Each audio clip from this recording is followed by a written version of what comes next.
téléspectateur yu ITV di leen nuyu di leen ziar am mbégte dellu si fi tey jii ñu am mbégte seen émission kennu askan wi dalal Omar Ba nekk maire de Ndiob ndaka noonu mooy président du réseau des villes et communes vertes et écologiques du Sénégal Omar Ba moom mooy président de l'AMS di association des maires du Sénégal moo foo wuutu ki nga xamante ni moom moo di Aliou Sall tey jii ñu fas yéene waxtaanee lépp lu jëm ci wàllum actualité nationale bi nga xamante ni moo soxal wàllum politique ñëwaat bu baax a baax si tamit si fonds de dotation yi nga xamante ni moom la ñuy jagleel collectivités territoriales yi mu am yokkute bu si am lan moo koy expliquer répartition fonds yi nan lay tëddee actualité aussi daañu ci wax tamit ci mbirum méga meeting bi nga xamante ni moo amoon dem ca Kër Massar ca Pastef Ousmane Sonko jiite ko amaloon ko procès Adji Sarr Sonko dañ ko waxtaanee naka noonu aussi duñu bàyyi ginnaaw tey jii la mat at ginnaaw élection locale yu 23 janvier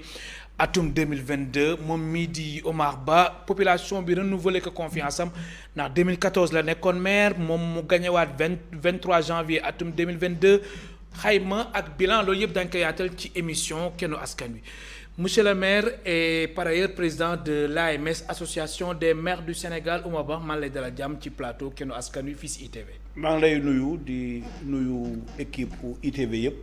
di leen jaajëfal encore ci invitation bi di leen féliciter ci liggéey ba nga xamante ne yéen a ngi koy def surtout liggéey bi ngeen di def jëmale ko ci collectivité territoriale yi. mbokk téléspectateurs yi ngeen ñuy suivre en direct si ITV canal plus 217 TNT 15 Eutelsat ak TV d'Orange numéro 6 ak page Facebook ITV Sénégal alors monsieur le maire dañ koy tàmbali ak actualité dem suivre nga. meeting bu Ousmane Sonko coow li bëri na ginnaaw bi nga xamante ni juge bi jël na dogal ngir mu yóbbu ko chambre criminelle mook Adji Sarr ñu àtte lépp lu jëm ci wàllum Sweet Beauté alors démb mu am forte mobilisation bu si am ak ay déclaration alors mbirum Ousmane Sonko Adji Sarr ak évolution yu si am ak déclaration yu mujj nga xamante ni Ousmane Sonko wax na ko démb sa jàngat lan la. waaw sama jàngat de man dinaa regretter déclaration bi ndax def na demande d'autorisation meeting am autorisé nañ ko mu def meeting am loolu day wane Sénégal dëkku yoon la donc loolu amoon lenn luñ ci def mobilisation woote ay ñi nga xamante ne ñoo koy jàppale ñu wuy si ko loolu yëpp man gisuma ci benn problème fi ma gis problème nag maanaam défiance bi mu def naan je vais résister su ma nguur wooyee du ma dem su ma tribunal wooyee du ma dem loolu jàpp naa ne ci ka nga xamante ne day bëgg a nekk président de la république c'est pas républicain te dafa am contradiction bi fi nekk temps yi wees bi Cheikh Yérim Seck wax amee lu mu wax ci moom ci biir livre bi nee na dina ko def citation en direct maanaam nee na dina ko yóbbu tribunal. oui citation directe. waaw su ko yóbboo tribunal te moom nee na moom du dem tribunal suñ ko woowee tribunal kon lan lay wuti tribunal. ndax xanaa daa yaakaar ne kon tribunal su fa demee dinañ ko jox dëgg moo tax mu ne dinaa dem tribunal fii nga comme jàpp na ne wóor na ko ne tribunal donc dañoo tëdde njaaxaanaay te moom mu ngi war a dem tribunal yóbbu fa nit kon moom yaakaar naa suñ ko convoqué tribunal war naa mën a dem njàngat boobu laa am li ci des nag problème la ak Adji Sarr la woon mais su défier nag état bi ne moom du dem woy ju tribunal loolu day nekk problème am moom ak état bi. day nekk problème moom ak état bi. alors jamono ji ñu bëri lu ñu gis moom mooy Sénégal fu mu jëm mbir mi tension gu doy waar violence dañuy craindre. loolu nga gis. waaw mais xam nga l'état du Sénégal nekkul état bu ndaw menace. Ce qui serait pire aujourd'hui maanaam benn citoyen sénégalais muy yeew mbaa man ne man suma tribunal wooyee du ma dem kon yaakaar naa dañoo war a jaar foofu rek bay état du Sénégal puisque état ba nga xamante ne am na benn citoyen ñu woo ko mu ne du ma dem yow suñ la wooyee suba soo nee doo dem ñu bundu xatal la boobu day am xaj ak seen keneen noonu je pense que ñun ñëpp war a yem ci devant la loi moo tax jàpp naa ne l'État lu ñu xam ci situation bi état moo ñu ko gën a xam te je pense que l'état est assez organisé pour que force reste à la loi et que la république nekk une république puis que su benn citoyen ne man su ma wooyee du ma dem nga bay ko man je ne vois plus de raison xanaa kon dañoo war a tas tribunaux yi dañ ko war a tas ndax su fekkee ne am na citoyen bu ne man du ma dem ñu bàyyi ko waxuñu ko dara kon suba yi tamit on a qu'à sataan ñu woo keneen mu ne man tamit du ma dem donc loolu yaakaar naa ne état bi du ko seetaan alors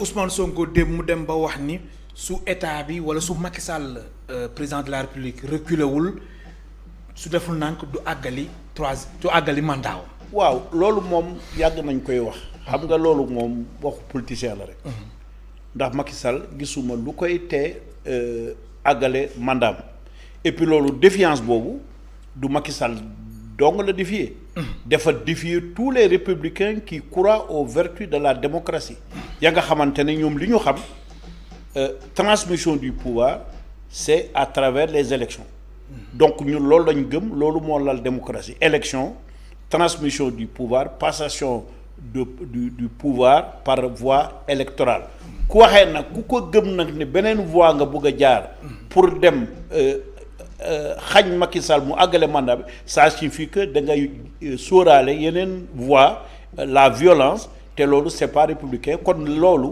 défiewul donc le président de la République défiewul donc état bi c'est l'ensemble des républicains qui croient aux vertus de la démocratie le défi alors mbooloo gu takku guñ gis dem Kër Massar tiitalu leen non mbooloo moom ku ne dafa am nu mu koy jàngate rek ndax xam naa ne man un meeting régional bu toll noonu nga woo ñëpp je pense que bon mais man de c'est dans l'ordre normal des choses c'est exactement genre mobilisation bu mu doon def avant ñuy dem élection yeneen élection yi donc ñun loolu franchement amul lenn luñ ci tiit ndax suñu mobiliser nag ñun mën nañu sant maire suñu maire benn mbaa ñaari maire rek mën nañu def meeting bu toll noonu loolu amul sax même ci biir village yi waxuma sax Dakar donc loolu moom tiitaluñu et puis problème du foofu du problème maanaam problème bi du mobilisation dans un jeu démocratique oui c'est pas par la violence et la force qu'on peut dire ce qu'il faut faire c'est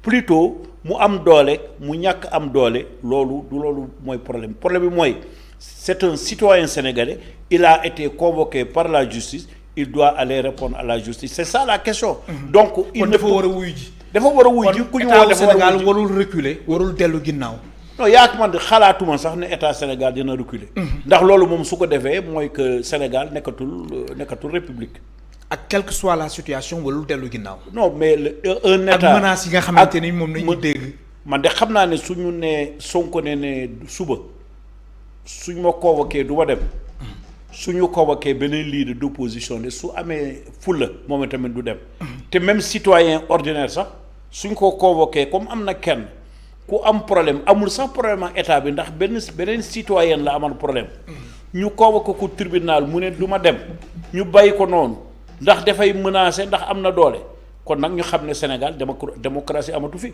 ku am doole yow la justice bi di àndal ñu protéger la ku amul doole muy ku ma am ndey ak ku ma amul ndey yaakaaruma ne Sénégal dina doxe noonu te yaakaaruma ne état dina seetaan loolu Oumar Ba maire de Niop président du réseau des villes et communes vertes et écologiques du Sénégal naka noonu mu jiite AMS nekk président de l'association des maires du Sénégal mooy tey suñu gan ci émission Kennu Askan Wi alors tey 23 janvier 2023 tey la mat at ginnaaw bi nga xamante ni Sénégal amaloon na tamit élection li nga xamante ni mooy élection locale yi yow ñu fal la nga nekk maire atum 2014 population bi tamit nga amaat confiance yow ba ñoom ñu renouveler ko atum 2022.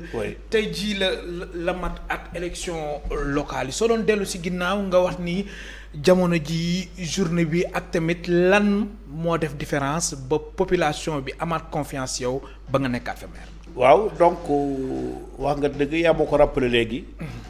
tey moo nekkoon jour élection locale yi suñ ci delloo gannaaw nag bu nekkoon journée ba nga xamante ne tey la ñu gën a am dal keroog dal bi ñu am dal amuñu ko woon donc maa ngi koy fàttaliku bu baax maire yëpp dañoo nekkoon ci terrain bi di campagne surtout à la veille de la proclamation des résultats alors donc man jàpp naa ne soo gisee ñu renouveler seen confiance yokk ko sax ndax man dama gagné au-delà de 50%. maanaam samay adversaires yëpp suñu boolee li ñu am man maa leen di gagné.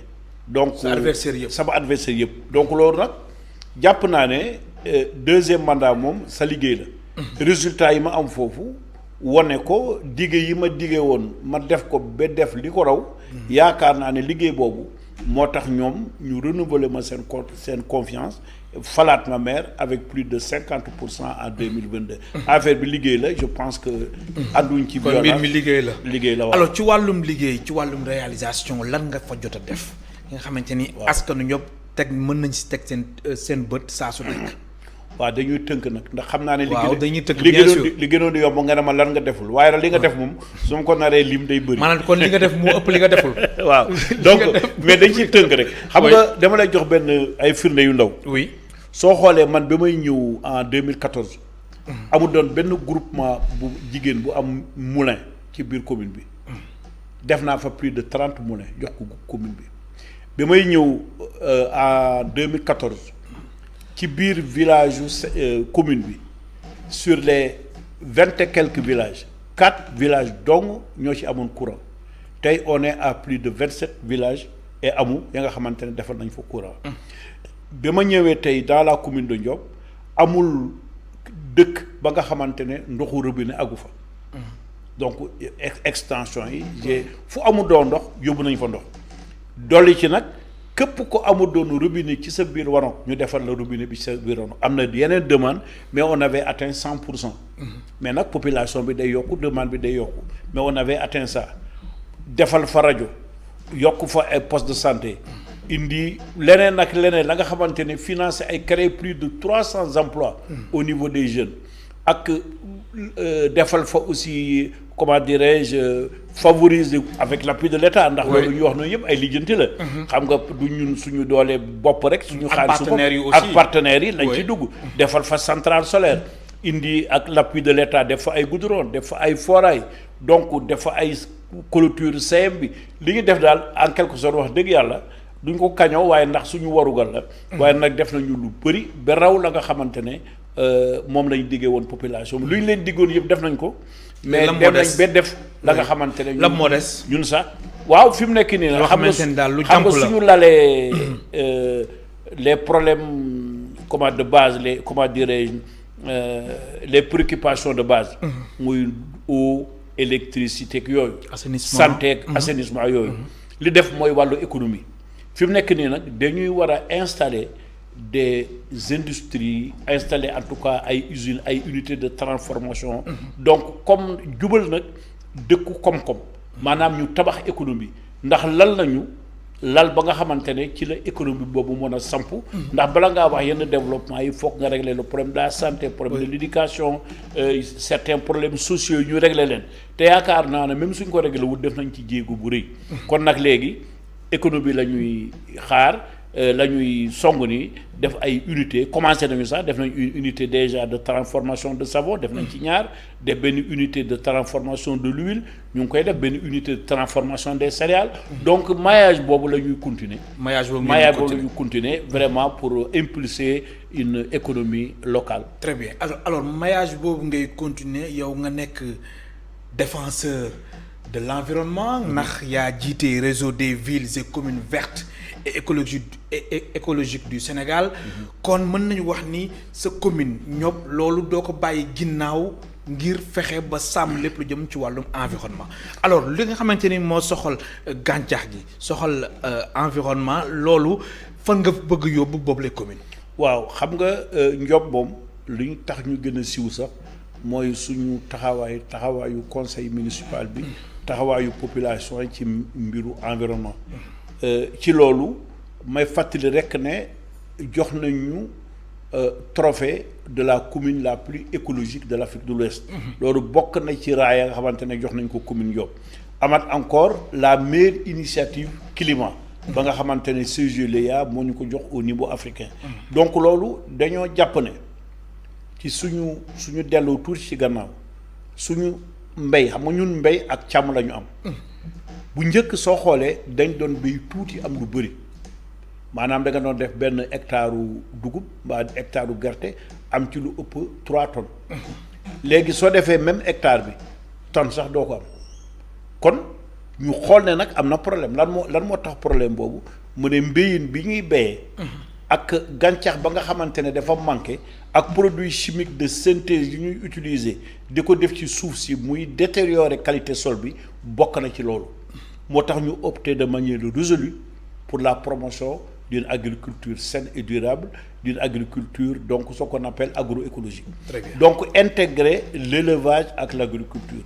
te loolu nag bañ ko demee ma jox la ci benn firnde c'est-à-dire que bañu suñu champ test yi ñu démarré au niveau de la commune le rendement moyen du mil était à 750 kilos. bi ñu defee ñun genre mbéyin bi ma lay wax nii agroécologie dindi ci nag toutes les composantes chimiques les engrais chimiques de synthèse am nu ñu ko defee on est en moyenne à 1091 kilos à l'hectare sur les champs test te évaluation boobu du mairie Ndiob moo ko defar ISRA moo ko def ak INP ñoo def évaluation jox ñu résultat kon yaakaar naa ne ci loolu la ñuy gën di wéy nag continuer ci reboisement bi continuer ci RNA bi mooy ndax l'année dernière on a fait plus de 10 000 plants en matière de reboisement on a mis en place benn pépinière qui a une capacité de production de plus de 100 000 plants donc continuer RNA bi régénération naturelle assistée donc am nañu hectares yu bëri ya nga xamante ne ñu ngi koy def ci biir donc ci loolu la ñuy wéy dundalaat suuf si dundalaat gàncax gi waaw am na solo alors nga nekk Omar Ba nga nekk président de l'AMS association des maires du Sénégal wax naa ko sànq si njëlbeenu émission bi nga remplacé Aliou Sall alors orientation bu bees bu bureau AMS bi nga xamante ni jiite nga ko te bañ la fa fale yàggul ci weeru décembre bi lan la orientation bees fa nga bëgg yóbbu AMS ak jamono ji fan nga fekk AMS ak tamit défi yi lan la waaw donc AMS ñu ngi koy door a nekk président bi mais nekkoon nañ ci njëlbeen en qualité de vice-président par exemple waaw léegi défi yi ñu lancé premier défi ba nga xamante ne moom la ñu gis fi AMS tollu tey te ñoo war a changer orientation bi maanaam AMS bañ a ci nekk rek une association de représentation ñu nekk une association qui porte des projets utiles aux communes utiles aux maires utiles au territoire ndax soo xoolee AMS ressources humaines yi ñu am foo naa ne amul benn mbootaay bu ko am soo xoolee biir AMS on a des ministres on a des DG on a des députés des hauts conseillers des ingénieurs des banquiers amul xeetu qualification professionnelle boo dul retrouver AMS kon nag te ñu nekk 558 maires au niveau national yaakaar naa ne ressources humaines yooyu dañ koo war a dafa am nu ñu ko war a rentabiliser ba léegi dootuñu xaar ñu naan ñu maire yi de bëgg nañu projet am na waa Ngunjaan mbaa waa Baako yu bokk projet mel nii dañuy dog élaborer ay projet di jàppale maire yi di jàppale commune yi dootuñ ko xaar ci keneen ndax am nañu xarañ bi am nañu compétence yi war nañ ko mu nekk une AMS porteur de projet en faveur des communes loolu war nañ ko def taxawaayu AMS aussi au niveau international jàpp nañ ne soo gisee tey Séjulia est-ce que wàccul dafa wàcc ndax loolu laay AMS nu mu amee woon doole waaw loolu laay wax nii gis nga soo xoolee Séjulia Dabi Diagne moo ko sosoon bokkoon na ci ñi ko sos nekkoon maire Louga Khalifa Sall nekkoon même à un moment secrétaire général du CGLUA au niveau de l'AMF association internationale des maires francophones amoon nañ fa taxawaay mais loolu yëpp nag dafa mel ni lu xaw a wàññeeku kon nag loolu li Sénégalais yi yóbbu woon AMS moom la ñuy dellu nag pour Sénégal mën a jëlaat place am au niveau international mais lu tax mu wàññeeku waaw non loolu moom xam nga rek ay jamono la xam nga aussi dans la vie association moom peut-être que dañoo prioriser woon leneen xam nga bi ñuy door a ñëw AMS. mais normalement loolu war nga ko mën a xam ndax. yaa ngi ci biir waaw ci laa nekk moom laa lay expliquer. sud bi lan moo ko mën a xam nga dañoo jékki-jékki AMS dafa am mutation. ndax bu njëkk dafa avec la communalisation intégrale dañoo am ay mairies yu bees nekkoon des communes rurales nekk ay communes yooyu ñëpp ñëw nag bokk AMS.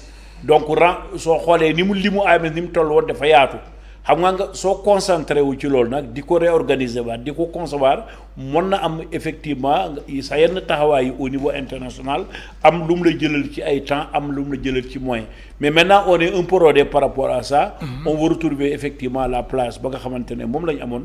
te dinañ ci dox bu baax au niveau international pour que vraiment l'AMS puisse prendre sa place au niveau international loolu bokk na ci projet. et dinañu restructurer aussi AMS. dañ ko restructurer. def vraiment recruter des compétences des ressources humaines de qualité. yi nga xamante ne ñoom moon di porter projet yii ñuy defar et puis dialogue nag léegi créer et puis c'est important ce que je veux dire. Oui. Il faut que nekkatul léegi ñun dañuy xaar que l'État ou les autres conçoivent la politique à travers lesquelles les communes seront gérées. On aura une démarche plus prospective. On va réfléchir et on va faire des propositions. Mais justement, comment nous voulons être gérés. Justement, on va créer des espaces de dialogue, des espaces de plaidoyer. Très bien. Mais justement, c'est un plaidoyer envers le gouvernement lan la. waaw suñu plaidoyer envers le gouvernement li gën a fës fi mu nekk nii. Oui. mooy c'est de augmenter les domaines de compétences.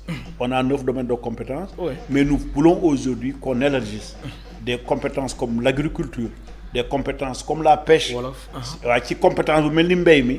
lu jëm ci mbéy mi dem ci càmm gi jëm ci napp gi.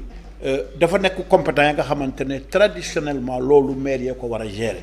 donc loolu bokk na ci la nga xamante ne dinañ ko waxtaan ak nguur gi. ñaareel bi ñu war a waxtaan ak nguur gi aussi te mu soxal ñu lool mooy statut élu local.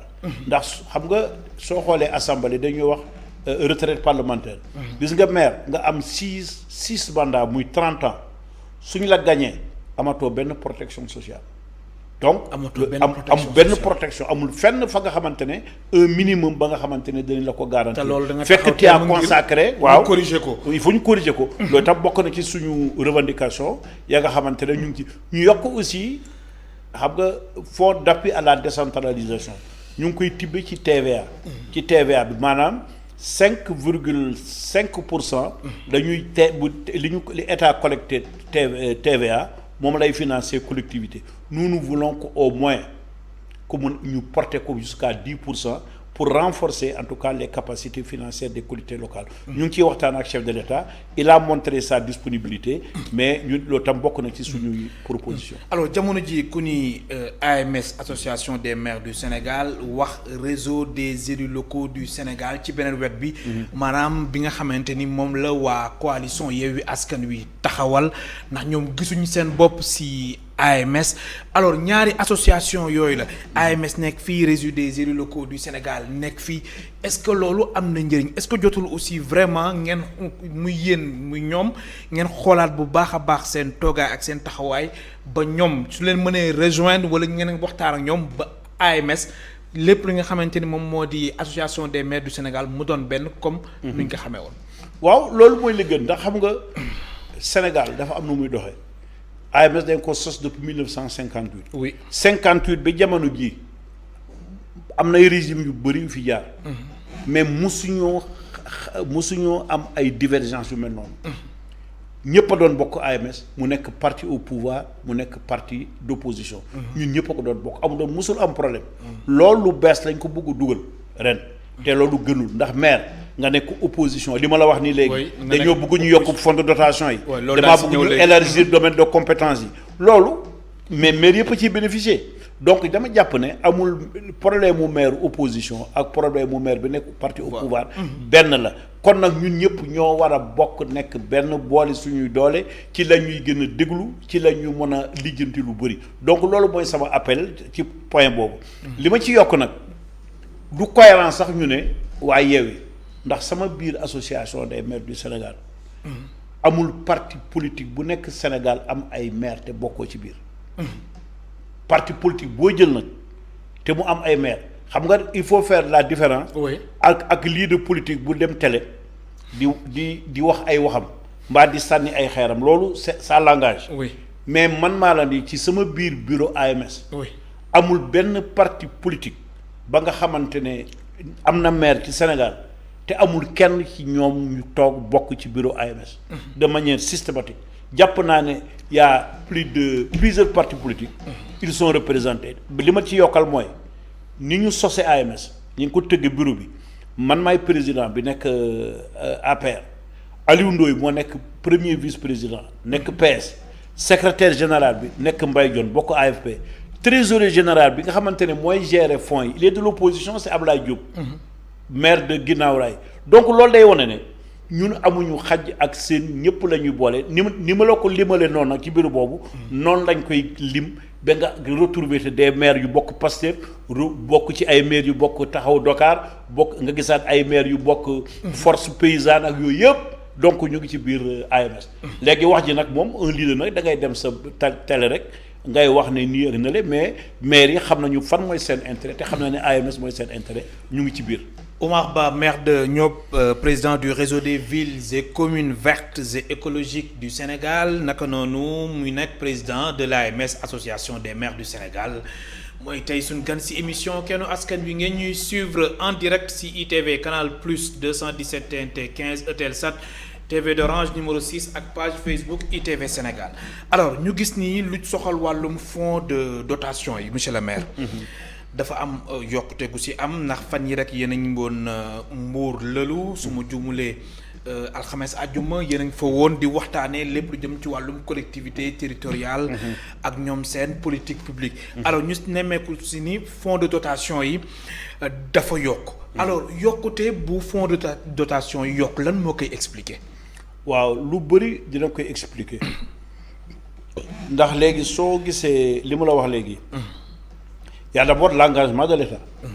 État bi moo engagé wu chaque année dina yokk la nga xamante ne moo lay affecté aux collectivités locales là c'est une déclaration c'est une promesse que le président nous avait faite donc qui fait que chaque année day def un effort supplémentaire pour yokk fonds de dotation yi chaque année mu ngi koy respecté nag boobu ak léegi ñaareel bi dama la wax aussi que ñu ngi financer collectivité territoriale ci TVA bi état bi di collecté su nekkee collecte bi yokk na nécessairement te ñu affecté ñu ci 5,5% loolu itam day contribuer en plus de l'engagement de l'État à augmenter les fonds de dotation donc loolu ñaari pank yooyu mooy expliquer l'augmentation des fonds de dotation ndax soo xoolee quand même de 2011 à nos jours les fonds d'appui à la décentralisation ont augmenté de plus de 100%. et loolu muy am solo ñu koy rafetlu. mais bii nii benn milliard la yokku. non ëpp na loolu sax ëpp na loolu. ndax soo ko xoolee ëpp na quand même je pense que daaw on est à presque à 65 ou 110 milliards. oui et que daaw on était loin du compte. donc on a considérablement augmenté les fonds de dotation waxuñu nag doy na xam nga ñun moom. lu ma gën a bëree rek ñun moom la ñuy seet. mais fonds de dotation yi lan mooy njëriñ bi njeexital bi ci askan bi. waaw fonds de dotation yi lu am solo la. xam nga dama la wax léegi compétence transférée. oui état bi jàpp par exemple ne maa ngi leen di transférer santé maa ngi leen di transférer environnement maa ngi doon wax léegi reboisement bi ñuy def Ndiob. mais soo ñu transférer compétences yooyu. da nga xamante ne c'est des compétences qui étaient préalablement dévolues à l'État. fokk nga transférer ñu moyens ya nga xamante ne aussi moo ñuy permettre ñun ñu mën a assumer compétence boobu loolu mooy ci santé ci éducation loolu mooy njeexitalu fonds de dotation yi nous aider à prendre en charge les compétences qui nous sont transférées par l'État donc loolu mooy ci la ñuy dindi def ay santé def éducation di joxe ay fournitures voilà donc ci environnement bi aussi ñu ci liggéey mais am aussi fonds d'équipement. Oui. Fonds d'équipement bi moo ñuy permettre ñuy def ay infrastructures. di tabax ay salles de classe. di tabax ay postes de santé. mbaa yu mel noonu di def yi en tout cas ou bien di renforcer di ci jënd ay moulins di ci wut ay équipements yu mel noonu. mooy fonds d'équipement des collectivités territoriales locales. soo ko boolee nag moom laa tuddee les fonds d'appui à la décentralisation. alors ci wàllum répartition fonds de dotation yi nan la tëddee ndax mbir mi dafa am hausse am augmentation bi nga xamante ni am na si mu ndugg seen gafaga. alors répartition bi ak ku si nekk lan moo si sa cër. alors loolu ça me permet quand même de revenir un peu sur cette question. oui ndax dëgg naa ñenn ji wax ne oui affectation fonds de dotation yi dafa am xaj ak seen soo nekkee un maire parti au pouvoir. da nga lay jox lii soo nekkee maire opposition la loolu dëgg naa ko mais loolu nag moom quand même c'est pas quand même ça ne correspond pas à la réalité. kon amul te mën naa la ko firndeel. oui c'est-à-dire que léegi li bees li état bi def te muy bees. léegi dafa am des critères dañuy jël fonds de dotation yi le mode d'affectation répond à des critères. La population le niveau de ruralité l'absence d'infrastructure yëpp dafa am ay critères et des points. la nga xamante ne état mu nekk la nga xamante ne AMS dafa yàgg a wax ne. su ñuy affecté nañ ko wékk ci ay critères. état nangul ñu loolu ñun ñoo discuter ak état définir ay critères d'attribution des fonds d'équipement et des collectivités territoriales. ñu ne léegi dañoo waxtaan ci critères yi ba d'accord ci ñu door ko valider. maire bu yaakaar ne yow dañu laa pour que ñu jox commune bële lu toll nii te man joxuñu ma soo demee ministère des collectivités territoriales dinañ la won critères ya nga xamante ne moom la ñu basé wu ba affecté la loolu moo tax it ñun ci biir AMS dinañu contribuer ci loolu maanaam dinañu jël critères yi gën ko vulgariser. bien sûr gën ko won population bi maire bu ne sax à la limite war ngaa mën a calculer sa bopp la nga xamante ne moom nga war a am. et là c'est un acquis fondamental au niveau de la décentralisation. kon su mën a déggee bu baax monsieur le maire mooy critères yooyu maanaam genre góor la day tax maire bu nekk wala collectivité territoriale bu nekk nga mën a góorlu ba nga xamante ni yow sa commune di nga fa baywaar bu am solo ba nga xamante ni fonds de dotation yi su disponible ñu mën la cërale li nga xamante ni am na solo te yow di nga mën def sa ay réalisation. tout à fait surtout sax communes yi nga xamante ne dañoo am PACASEN dafa am lu ñu waxaw fu c'est des conditions obligatoires il y a ce qu'on appelle les CMO mooy les conditions minimum obligatoires. par exemple dafa am ay loo war a respecter xam nga yoon bi ne da nga war a voter sa budget avant le 31 décembre ñu ne sooy def sa da nga war a def débat d'orientation budgétaire. boole ci population bi da nga war a approuver sa compte administratif il y a des conditions ya nga xamante ne loolu mooy les conditions minimum obligatoires mairie bu ko respecté déjà di nga am li nga am dina am la nga xamante ne moom nga yellool. léegi nag en dehors des CMO dafa am des conditions liées à la performance. léegi mooy li nga doon wax léegi maanaam soo réaliser nag yenn performance yi dans la transparence dans la prise en charge des doléances des populations dans l'esprit d'initiative pour mobiliser des ressources extra-budgétaires en faveur des populations dafa am ay points supplémentaires yooyu am dafa am ay ressources supplémentaires yu ñu lay affecté wekku ko cette fois-ci sur la performance. alors lan mooy taxawaayu bureau bu bees bu AMS bi nga xamante ni moom nga jiite si yenn taxawaayu maires yi ndax gis nañ yenn communes yi. yenn maires yi seen wàllum gestion mbir mi dafa doy waar naka noonu aussi wàllum foncier ñu leen siy tudd. ñuy saaxee lépp jëm ci wàllum suuf ba mbir mi di am ay escroquerie ñoom seen. alors taxawaayu bureau bu bees bu. association des maires du Sénégal lan la ngir fexe ba maires yi mën a amal gestion bu transparente ci seen commune. waaw loolu li ma ci yokk mooy yokk communication bi rek ndax yokk communication bi mooy ñëpp a ngi naan maires yi ñu ngi saaxee suuf si alors loolu manque d'information ndax gis nga.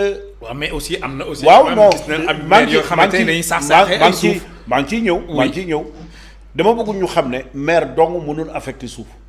nga soo ñëwoon tey nga ñëw Ndiob nga ne danga may ñaan tool même su nekkee 1 hectare mbaa génne wala hectare. man sama bopp mënuma laa affecté suuf boobu mën naa def proposition bi mais il faut que ça soit approuvé par l'État. il faut que l'autorité administrative muy sous-préfet bi. muy préfet bi mbaay gouverneur bi tant que approuvé wuñu loolu maire mënul affecté suuf. maanaam chaîne la kon nag chaîne la. alors mais nag soo xoolee ñaari maire bi dong nag la ñuy singali ci loolu naan moo def si mais fu maire affecté suuf rek jàppal ne am na autorité administrative bu ko approuvé. sinon affectation bi du mën a moo tax may la dañuy yokk communication bi ñu xam ne lan mooy ci cëru maire yi ak lan moo ci nekkul cëru maire yi ñaareel bi mooy dinañ yokk aussi sensibilisation ndax suuf si suñu suuf la. donc waruñu ko saax-saaxe kenn amul droit saax-saaxe ko waruñu aussi benn bailleur de fonds jóge bitim réew rek ñëw ne voilà bëgg naa 1000 hectares ou 2000 hectares de terre soo ma ko joxee dinaa la tabaxal école dinaa la tabaxal case de santé dinaa la recruter 500 emplois ndax am na ña nga xamante ne sax il pêche puisque xamuñu. bailleur de fonds bi ñëw nga affecté ko li nga ko bëgg mu créer la 400 emplois mais année bi ci teg ko pratiquement mu dàq leen baa li ci des du bëri. loolu yëpp nag manque d'information manque de communication ñun dinañ ci jóg pour gën a sensibiliser maires yi pour ñu xam ne la terre est une ressource précieuse. à part l'homme c'est le capital le plus précieux. waruñu ko dañ koo war a jox gëddëm. te mooy la nga xamante ne moom la population bi am pour mën a dunde donc communication bi danañ ko ci def foofu bu baax. mais justement communication bi ngeen fas yéene si taxaw thème monsieur le maire alors est-ce que doo leen jox dëgg ñi nga xamante ni dañ naan AMS association des maires du Sénégal ñoom seen bopp rek nañ fa nekkal ndax association boo nga xamante ni atum 1958 nañ ko créé mais ba léegi mu am suuxe ci wàllum gis-gis ci wàllum vulgarisation mu am suuxe aussi ci wàllum communication est-ce que doo leen jox dëgg ñi nga xamante ni dañ naan benn groupe rek ñoom ñoo nekk AMS ñoom daal seen bopp lañ fa nekkal. waaw mais groupe bi fixul ndax ñi fa nekkoon daaw nekkuñu fa ren donc bañ koy def ak léegi kon groupe boobu xanaa groupe bi da ndax groupe bi fa nekkoon daaw ma nekk. waaw mais maanaam groupe bu ñëw rek. dama bëgg wax ni maanaam groupe bu ñëw rek. waaw dafa mel moom daal moom boppam lay liggéeyal. loolu impression la te man gis nga maa ngi jóge nii réunion ba nga xamante ne ñu ngi ko def Saly. oui. Il y avait tous les bureaux on avait 90% de présence des maires. te ci biir boobu comme ni ñu ko waxee non seulement tous les partis politiques étaient représentés mais tous les départements du Sénégal étaient représentés. ci la ñu voté suñu budget définir ci suñu orientation mais liñ ci yokk te décision bi ñu jël foofu à partir de la semaine prochaine dañuy dem dans toutes les régions boole maire région bi ne leen fal ngeen ñu bureau bu bees quelles sont vos attentes. Quelles sont vos préoccupations lan ngeen ñu sas quel est le cahier de charge ba nga xamante ne moom ngeen di jox bureau bi on va faire le tour à partir de la semaine prochaine on va commencer su boobaa dinañu am nattuwaay ba nga xamante ne ñëwoon ngeen fi ci atam ñu ne leen seen cahier de charge mu ngi nii léegi nag dinañu mën a natt pour xam ndax ñoom li ñu sasoon dox nañ ko am doxuñu ko ak suñu bopp lañ fi nekkal am nekkaloo fi suñu bopp ndax on va partir sur la base d'un programme qui a été défini de manière inclusive par l'ensemble des maires du Sénégal donc loolu day nekk stratégie bi ñuy def pour éviter li nga wax léegi maa ñu jàpp ne ñi fi nekk daal groupe bi koy diriger ñoom rek lañ fi nekkal mais moo tax ñu dem ci terrain bi recueillir les préoccupations des maires du Sénégal.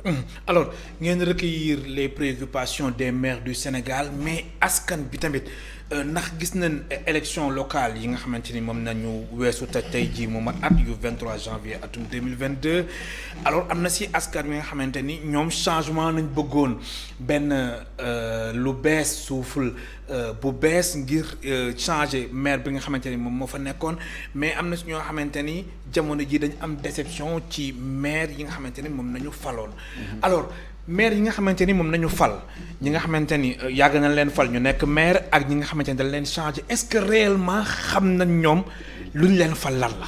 waaw xam nga li nga wax am na ndax man dinaa citer benn commune. du ma tudd tur bi. oui. fal nañu seen maire ba le lendemain ñu naan kat mooy seen maire sax ndax ñoom donc seetuñu woon programme bi. seetuñu woon nit ki maanaam dafa amoon leneen lu tax ñuy voter sanction mais nag am na ñu bëri ñi nga xamante ne tey rëccu nañu seen choix am na nga xamante ne kontaan nañu seen choix peut-être. loolu du ñàkk am na ñu liggéey mais ñu ci bëri tey xam nañ ne maire nekkul caaxaan. am na ñu bëri tey xam nañ ne li fi doon am amatu fi réalisation yi ñu doon defuñu ko.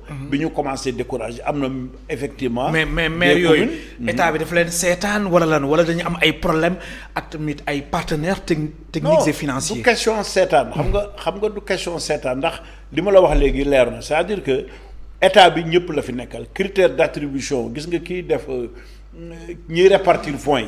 c'est xamuñu sax ndax kii APR la ou kii du APR ay critères rek la ñuy teg critères yooyu te suñu demee. di affecter fonds yi mais ñëppay toog ñu définir critères yi d'accord ko affecter fonds bi sur cette base donc de loolu c'est que xam nga maire da nga war a am un parcours soo amul parcours nga politique dong nekk politicien dong mën a sànni xeer dong mbaa leneen ñu fal la maire ci loolu.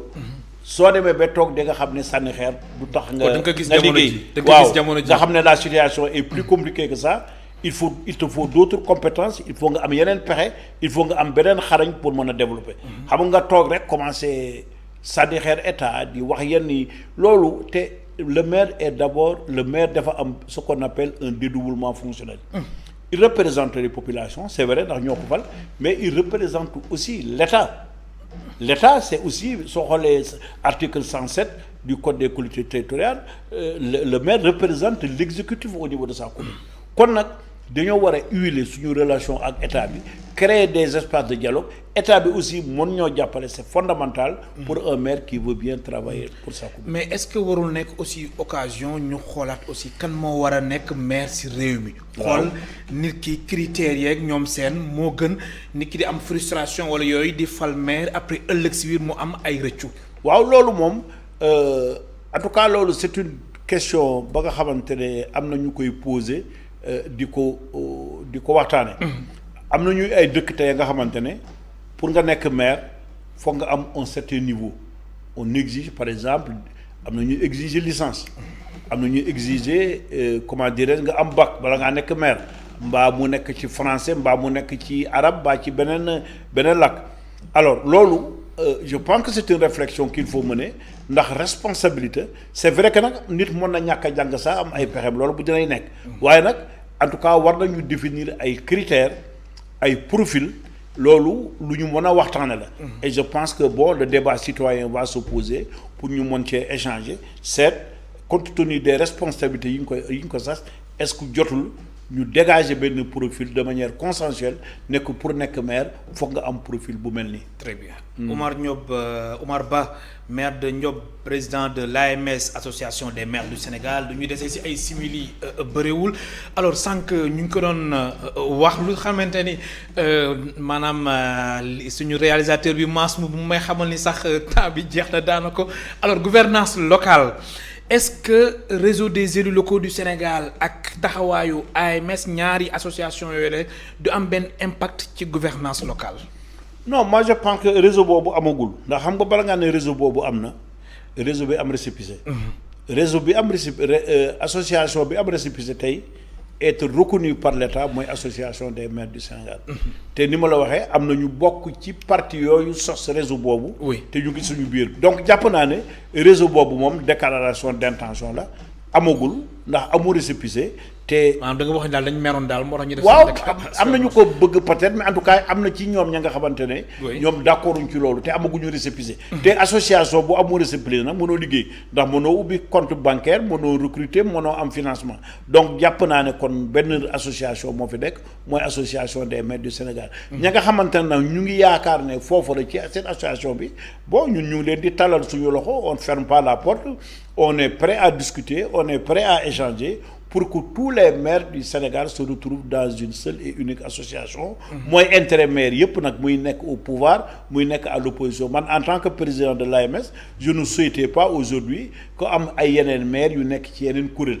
dama bëggoon ñun ñëpp ñu boole suñu doole nekk benn. oui alors en 30 secondes rek soo doon tirer bilan ci passage bi nga xamante ni kii am na ko ci AMS di Aliou Sall lan ngay wax ci gestion. waaw Aliou Sall je pense que quand même il a beaucoup travaillé pour l'association des maires. Il a réussi à imposer l'association des maires comme presque une institution. def ci ay relations yu bari donc. rénover aussi le siège de l'association ça a été très important def na ko te loolu dañ ko ci jaajëfal bu baax di ko remercier ndax soo gisee tey ñuy ñëw kon passage remarquable ngay wax. waaw def na fa un bon passage. remarquable donc loolu ñu ngi ko ci apprécier di ko ci féliciter. maa lay gërëm bu baax di la sant. ñu lay gërëm di la sant. mu ne kon Oumar Ba maire de Ndiob président du réseau des villes et communes vertes et écologiques du Sénégal naka noonu. mu nekk président de l'AMS association des maires du Sénégal mu nekkoon tey suñ gan ci émission kennu askan wi mbokk téléspectateurs yi ñu leen di gërëm baax di leen sant amoon seen fay Mass Mboup moo nekkoon ci réalisation bi ci son bi Iba Mar Sène ci caméra yi Mamadou Gueye ak Augustin Mandang jaa ngeen jëf.